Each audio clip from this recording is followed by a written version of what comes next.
નવસારીના વિજલપુરનું અપાર્ટમેન્ટ બેસી જતા ભયનો માહોલ ફેલાયો છે। 50 વર્ષ જૂનું અમરદીપ અપાર્ટમેન્ટ બેસી ગયું છે। ઇમારત બેસી જતા જ રહેવાસીઓએ ખાલી કરવાની શરૂઆત કરી છે। 24 ફ્લેટના રહીશોએ માલ સામાન ખસેડ્યો છે અન્ય જગ્યાએ, તો કેટલાક લોકોનો સામાન પોલીસ સાચવવામાં કામે લાગી ગઈ છે। તો મનપા દ્વારા રહીશો માટે જમવાની વ્યવસ્થા કરવામાં આવી। કોઈ હોનારત ન સર્જાય તે માટે વિસ્તારને કોર્ડન કરવામાં આવ્યો છે। મકાન દબાઈ ગયું છે અચાનક અને અમે મકાન ખાલી કરતા છીએ બધે।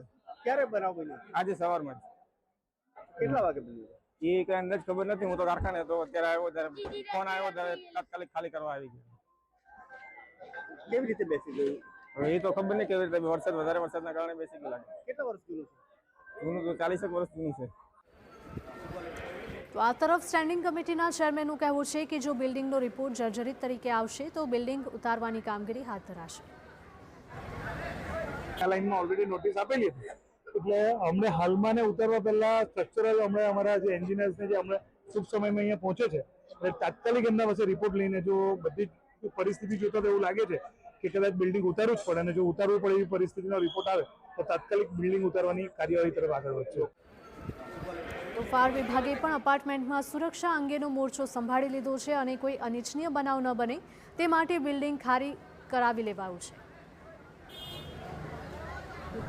તાજેતર છે એટલે સાવચેતીના ભાગરૂપે લોકોને બિલ્ડિંગ ખાલી કરવા માટે જણાવેલું છે। બિલ્ડિંગ ખાલી કરાવી દીધું છે, ઇવન એમનો સામાન પણ ખાલી કરાવી દીધો છે અને હવે બિલ્ડિંગની અંદર કોઈને પ્રવેશ કરવા દેવામાં નહીં આવે। અને પોલીસની ટીમ, ફાયરની ટીમ, એસ્ટેટ વિભાગ અને અમારા પદાધિકારીઓ બી અત્યારે ઘટના સ્થળ પર હાજર છે।